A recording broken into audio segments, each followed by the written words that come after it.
These workshops are very much about having people up the front who are from the industry, not GRV, and for the participants themselves to have questions and to also have their say on those issues that are directly impacting the greyhound racing industry. I do pledge that in terms of the information out of the workshops, and we record it and we analyse it and we think about it, that we are using, because the material that we're asking you to think about, the questions that we've got, we are really looking at the material that you're coming, and we're about to release some new local rules for consultation with the industry. And when you read them, you'll see that for those people that have attended the workshops, it's come straight out of the workshops. Straight out of the workshops. The stuff that's in there, straight out. You will even remember the people that have jumped up, for those that have been, and actually made the comments. And you'll probably have a vision of Freddie said that. And obviously we've come to a conclusion based on not one person raising the issue, but lots, and from substantial consideration with the board, basically determining what it was comfortable with and what they thought was appropriate. So with that, thanks very much for coming along tonight, and I'm really looking forward to hearing from you. Thank you.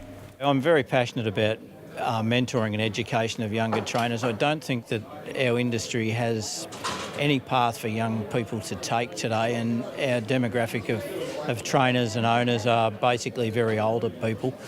To encourage young people, we really need to give them a career path and someone to teach them and guide them along the way. So how long have you been involved with greyhound racing? I laugh because I've been involved with greyhound racing pretty much my whole life. Probably very quick aside, my grandfather, I found had died when I was very young. I found he had greyhounds in 1901, so it's been a family tradition, so to speak, but I've had them all my life. So what would you advise a young person to do to get into greyhound racing today? I would think a young person, I would try and get them to attach themselves to someone in a position of one of the so-called better or bigger trainers, a Jason Thompson, a Robert Britton, someone of that ilk, to give them advice and mentoring. You can always train one or two out of your backyard and take them to slipping tracks and things like that. It's not hard to do. So if you're not going to go on a bigger scale, and talk to people with more experience, for sure. And why would a young person want to get into greyhound racing? Greyhound racing, probably, I was told when I was very young, it's like a disease. Once you get one, you want more and you want to stay involved. There's a great thrill in rearing, training, racing, all of those things. And it's a great social atmosphere. You meet some really lovely people. The greyhounds themselves are probably the key. I mean, they are the most wonderful animal on this earth. So what is it about greyhounds that got you interested? I love dogs. Growing up, I was never allowed a dog, so as soon as I moved out, I think we were out of home for 2 days, and I got a greyhound from a trainer, so I was very excited. And since then, that's just been in the house. There's greyhound on every couch at home, so that's very good. I believe you also have greyhounds on a trampoline. Yes, they can climb the stairs. That's my 6-year-old teaches them how to climb the stairs. It's very interesting to see a greyhound on the trampoline, but once they get used to it, they work out it's a good place to sunbake because the black keeps all the sun on there, so very good spot for them to lay and sprawl, and yes, it's very good. So you said before that it's very important to have the full life of a greyhound, to rehome a greyhound. Yes. Can you explain that to me? I find it very rewarding, I suppose. If you're going to breed a litter, I see that you should rehome the dog at the end of it, whether I sell it or whether I keep it as a pet. My husband's never very happy about it, but if I sell a dog, I always ask the owner if it's no good or it's retired, can I have it back? And I'll make every effort to rehome it. I've been training dogs for about 50 years, I suppose. Had a fair bit of success. Been very lucky. Yeah. So how old were you when you got into greyhound racing? Probably I was about 20. And why did you get into greyhound I racing? just loved the dogs. They really intrigued me. My best dog was Luke in the Veldt. He's the best dog I've had. Yeah, he won the Australian Cup, Ballarat Cup, Geelong Cup. He won 29 races out of 42 or something, I think. So what different thing did you do for that dog that you haven't done for other dogs? Didn't do anything.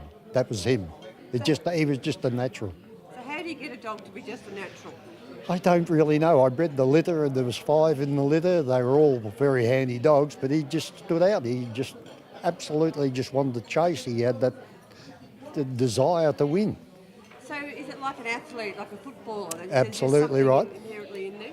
Yeah, well, I've got 4 boys and they were all pretty good footballers, but only one went to Melbourne. So the other 3 I thought were as good, but they weren't. They just didn't have that desire. So can you see that in a dog?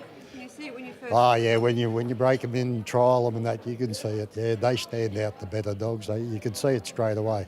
So is socialising the dog a very important thing? Oh, absolutely. That's what I was talking about before. When we breed them, my wife was there with them, you handling them all the time and take them out, noise, all that sort of thing. You know, and they just become part. Like a little foxy, and the little foxy, they're petrified of it. They really are. Did they attack the foxy? No, the foxy just goes wow, and they just bolt. It's incredible. So if greyhound racing has been through a fairly tumultuous time, Absolutely, yes. and we seem to be coming out the other end, if there was one thing you'd like to see change, is there a particular thing that you think, or just continue as we are? Well, you've got to continue. As I said, the grading system is the biggest thing to my way of thinking, because I've got those 2 dogs there, nearly 5-year-old. They still want to compete, they still chase well, but they're top grade, and they're just too old. You're running against dogs 2-year-old.